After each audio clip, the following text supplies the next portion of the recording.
I want to start this video off on the best albums of 1976 with just, Bill Young, Michigan Record Club. There's his shirt.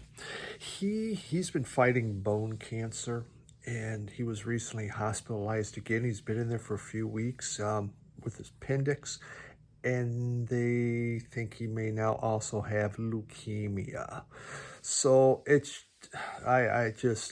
the guy's been fighting this and trying to stay positive, but it's been very, very tough. He's been transferred down south to Ann Arbor, Michigan, where one of the best hospitals in the United States is, so see what they can do. How do you fight bone cancer and leukemia? So I'm just asking, thoughts, prayers, however you do with people, hey, keep him in mind. If you want, please go over to his channel, Michigan Record Club. Now, he hasn't had video in a while because obviously he's been in the hospital. But look at one of his, drop him a note. Just, hey, talk about the music. He loves talking about music. Or just give him a shout. Just say, hey, I'm thinking about you, Bill. Anything can help. Let's face it. I can't think of. It goes from bad to worse for this man, and it's sad. But he keeps fighting. He's doing well. I talked to him the other day.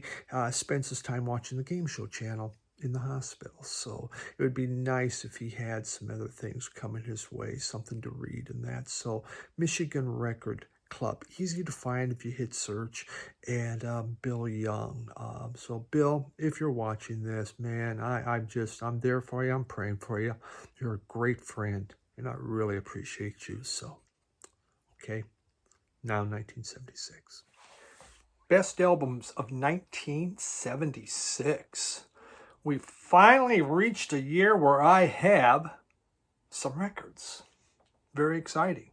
So you think 76. That was the start of Apple computers. It was also the end of Apple Records. So Apple kind of washed out that year, I remember Gerald Ford, him and President and Jimmy Carter were having a debate, and Gerald Ford told Jimmy Carter that Russia does not dominate Eastern Europe, which pretty much sealed the deal for him getting elected again because he didn't have a clue. But 76 was also, disco was beginning to take over the charts and really coming out because we had such incredibly good songs as Disco Duck. Yeah.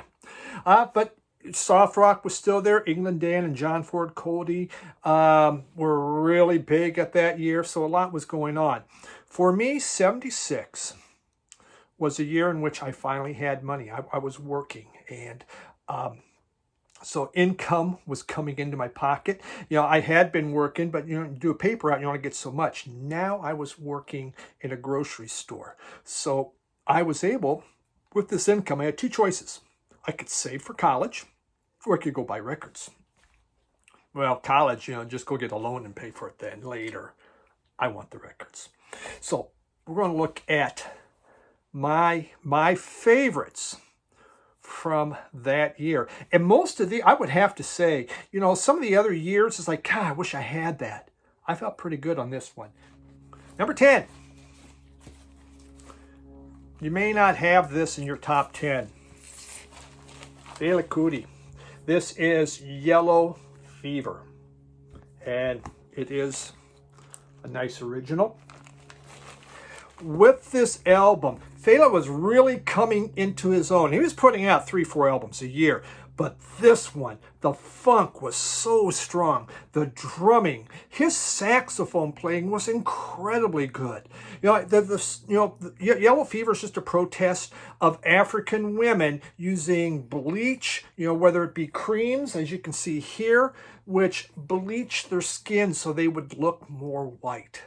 And the whole purpose of the song is, why are you trying to look white? Be proud of who you are. Be proud of being an African. And this thing is funky as all get out, like any Fela album is, with Africa 70, Aphrodisia. powerful stuff. And I know you can get reissues on this. You just can't go wrong. And it also includes softcore porn as a bonus. Number 9. Life-changing album. That's the thing with 76. There's life-changing albums. Sometimes they don't last. But this one. Kiss Destroyer. I'm 16. I messed up my age on the last one. I said 14. I was 15. 16. And this album comes out. What did I know about Kiss? I hadn't heard any of their other stuff. But I saw this album cover. I go, wow, what is this? I mean, look at those shoes. Why does he look like a devil? And so I grabbed this. And, I mean, Destroyer, what an incredible, it's just Detroit Rock City, king of the nighttime world, God of freaking thunder. Blew my mind, just blew my mind. That was so great. And this little kid in the background, yeah. I mean, creepy as hell with that little kid. Great expectations, putting some little classical music spin. Flaming Youth, Sweet Pain, shouted out loud. I never was a fan of Beth. I'm straddled with Beth because I'm rocking, baby. I'm rocking. But the thing is, Beth gave them money. So I get it. And Love Is All Right was kind of crappy. I never bought another Kiss album. I bought Kiss Alive too because I went and I saw them in concert the following year. They came to Nebraska and I had some buddies. And they go, let's go see Kiss, and so I said, okay, we'll go. And that's the first time. That's when I learned about people lighting up and smoking pot and stuff like that. I mean, you're coming from a little small town. I go, oh my God, that's drugs I'm taking. It's bad. And then we go out to eat and all my buddies escape, leave. And I'm sitting there. I just went up and paid my own bill and that was it. I was not going to stiff that person. That's not how you do things. That's just how I was. But This album just, it blew me away. It was so exciting. And you just sit there and you stare at these outfits. And you go, wow, that's so cool. That's unbelievable. So, huge part of 1976. Of course, this is a 2-year anniversary thing. But I never got into Kiss. I just needed this. Nothing. I just was not a group that appealed to me. The next one, oh man, I should have took it out. I apologize. Should have pulled these out of the jackets, but of course not. Warren Zevon. This first one. Here you have Frank and Jesse James. Mama Couldn't Persuade. Poor, pitiful me. Desperados under Carmelita. I'll Sleep When I'm Dead. Muhammad's Radio. Tour de Force album. Man, this guy could write incredible things. I did not know about him in 76. When I got to college, I heard Werewolves of London. And that, who's this? But it still took me many years to buy Warren Zevon. He just wasn't part of the 80s scene on what was going on, so I never really jumped at it. But once I did, absolutely, totally enjoyed it. His music. And for me, his first 2 albums are absolute essentials for any collection. They are so good, and he was so powerful. Wonderful stuff. Warren Zevon, and that's his first album, simply titled Warren Zevon. You know what? Look at that. I didn't even count what I'm doing right now. That was number 10, 9, 8. Number 7. The Ramones. And I just, this is actually, I believe I got an original on this one. Yeah, this is an original. This is a Portugal press. Could have used that on Obscure Records, right? I may have a Portugal press. Made in Portugal. I was very late coming into the Ramones. I knew the Ramones. I was aware of them. It was in the early 80s when I got into punk rock. Ramones it wasn't the one that was appealing to me. It was the Sex Pistols, the Stranglers, the Damned, Stiff Little Fingers, the Dead Boys. To me, Ramones were kind of, it was just not as fast. I mean, they were quick. Maybe their songs went fast, but they're more mid-tempo. It didn't have that urgency. When you put on like Stiff Little Fingers, there's just this urgency that, oh my God, something's going to happen. Let's go. I mean, you're just totally energized. Time, though, I've liked this more and more. It took me many years before I even bought a Ramones album. It just wasn't my punk. But now I really appreciate them. I like them. Blitzkrieg Bop, Beat on the Brack, Judy is a Punk. I mean, what more do you want? Now I Want to Sniff Some Glue. They had been working on these albums for quite some time. I mean, when they first went into CBGBs, they had, I think, 3 or 4. And they just played them really fast. That's it. Of course, they spent half their time fighting each other and beating each other up. I was pissed off. Joey falling off stage, whatever. So, you know, I was in turmoil. You know, the group never really changed. It kind of hurt them in the end. They never really changed their sound like other ones were doing, but they wanted to stay true to what they were. And, you know, even their outfits was kind of they're already out there, you know, performing. They decided, well, let's do this. And some were kind of, well, really, why are we going to dress that way? It worked. It worked well. Okay, so that was number 6, I believe. My God, I cannot remember where I am at. No, that was number 7. Number 6. Number 6. Number 6. This huge impact. Jonathan Richman and the Modern Lovers. I first heard this album in 1980. There was a movie, Up the Academy. Mad Magazine put out this movie. Absolutely horrifically bad movie. The opening sequence. 1, 2, 3, 4, 5, 6. Road runner, road runner. Going 1,000 miles an hour. Driving by the Stop and Shop with the radio on. I was mad. I mean, I was just like, that made that movie for me. That movie suddenly was the greatest movie in the whole wide world because of one song. Roadrunner. By Jonathan Richman, the Modern Lovers. The other incredibly good song, she did not make it into the top 10, but was Blondie. Ex-Offender was on there. Just what a top-notch album. This one came out in 76, and just so damn good. Just didn't make it. But this followed up by Astral Plane, Old World, and Pablo Picasso. Side 1, Tour de Force. They had been working on it. Thing is, they recorded this, I believe it was in 72. Just never got put out. It never got put out. And by now, by 76, this band was no more. Jonathan Richman was already off doing his own thing, which is really kind of out on an astral plane. He simplified his sound, more guitar, more obtuse lyrics. It just might be looking at something on a sidewalk. There's a crack in the sidewalk. I'm going to sing a song about it. Really, really weird stuff. So there was never touring to support this because it was made so much earlier and the band wasn't around. But this, you know, that Roadrunner song was in my brain. I didn't know who did it at first. I got that soundtrack, and I could never find it. And it's still obviously very, very hard to find. Such an incredible. This is the music on vinyl. Wow, wow. Okay, now let's get into Columbia Record Club, right? Okay, here we go, number 5. Parliament, Clones of Dr. Funkenstein.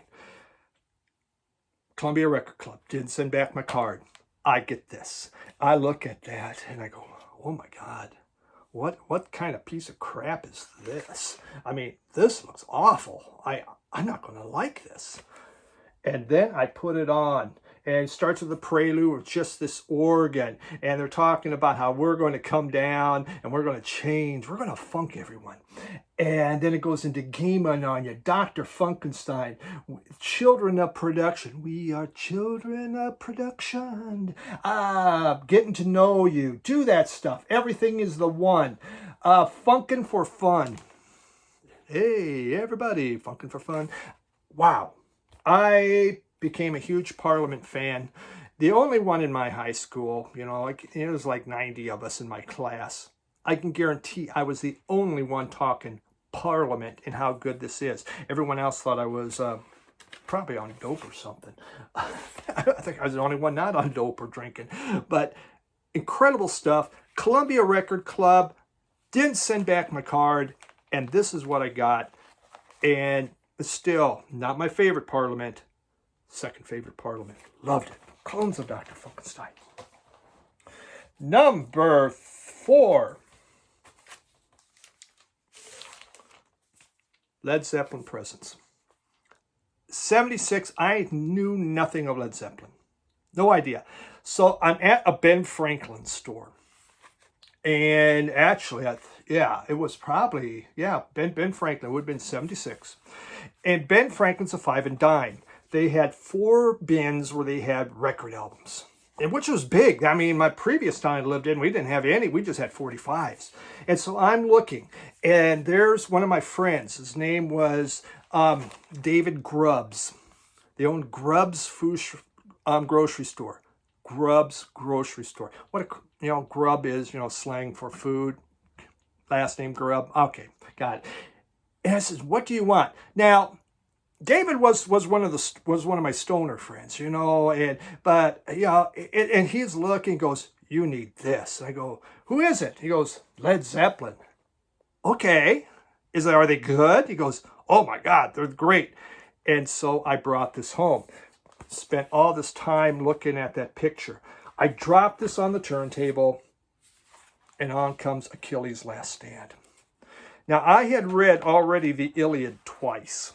Yeah, I love the Iliad. So just to see a thing that says Achilles, oh my God. Now I have really no idea if he really dealt much with Achilles or not. Amazing album. Amazing. It went in For Your Life, Royal Orleans, great. Nobody's Fault But Mine. The harmonica playing blew me away. So good. Bluesy number. Candy Store Rock, Hots On for Nowhere. T for One. I didn't much care for that one. An album that introduced me to Led Zeppelin and became one of my all-time favorite, and just had cool pictures to look at that cool thing that you kind of wish I had, whatever those things are. Okay. Columbia Record Club. Didn't send in my card. Got this. Aerosmith Rocks.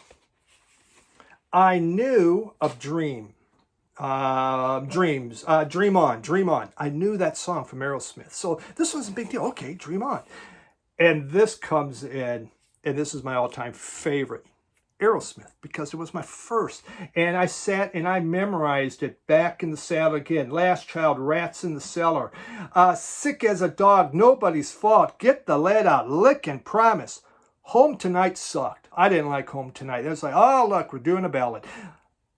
But the rest of this thing, you would prepare, when you would go out to, compete in running or wrestling, and you would play certain music just to get in your brain, just to go out there and pump you up. I'm back in the saddle again. I'm back. And that's, you just walk up to a starting line, go, I'm back, baby, in the saddle again, and away you go.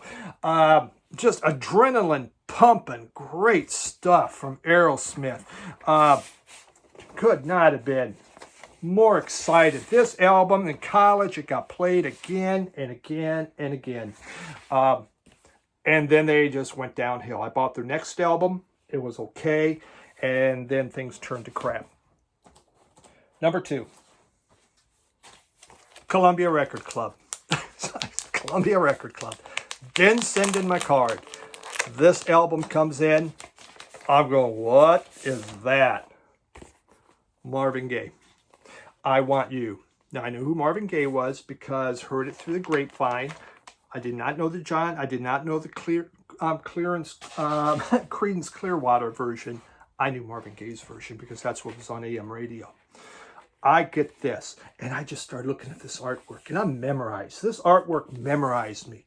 And then I put this on, and totally different music than what I've ever listened to, but it was so beautiful, so sensual.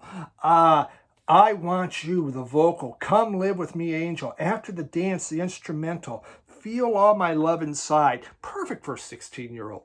I Want You, intro jam all the way around. Since I Had You. Soon I'll Be Loving You Again. After the Dance vocal. It was the most perfect album. It's my favorite Marvin Gaye album. it made such an impression upon me. And I kept thinking, man, I bet you can get any chick you want just by putting this on the turntable. That's not the case, just FYI. But I put this on, and it transports me, and it's just so steamy hot and beautiful. The instrumentation, incredible. Number 1 album, 1976. A perfect album. Perfect. Boston, the self-titled. Whew, man. There is not a bad song on this. Not one. This is one of those. I got a cover after the flood, so I had obviously an original, but I didn't know Boston at first. Again, not on AM radio. And we were going to this Kiss concert, and the band that was backing up Kiss was Boston. And I go, well, who's Boston? At the last minute, they said Uriah Heep. Oh, I knew that name, Uriah Heep. So I was excited. Now, better than Boston. Uriah Heep sucked bad. I missed out. That would have been cool to have heard Boston. I heard these guys 10 years ago. Still sounded wonderful. This is such an incredible tour de force. I mean, it's just so much work went into this. Brad Delp's voices are amazing. Tom Schultz, what he did with guitar. We had all this soft rock, all this disco going on. And then Tom Schultz comes in and he just layers in this guitar. He brings out a whole new sound, and you just, oh my, wow. Wow. And you just crank that sucker up. To this day, you crank this album. It is so freaking good. It's just the greatest thing. And there was nothing, super slow in here. I mean, More Than a Feeling, Peace of Mind, Foreplay, Long Time, Side 1, non-stop action, rock and roll band, Smokin', jeez, Hitch a Ride, Let Me Take You Home Tonight, a little slower.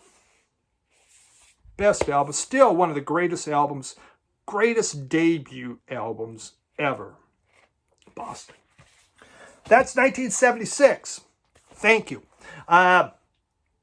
Feel free to share what really excited you about that year and says, this is the stuff that made a big impact. Working on 77, and that's a monster. I don't know what I'm going to do. It's too much. But appreciate you dropping by.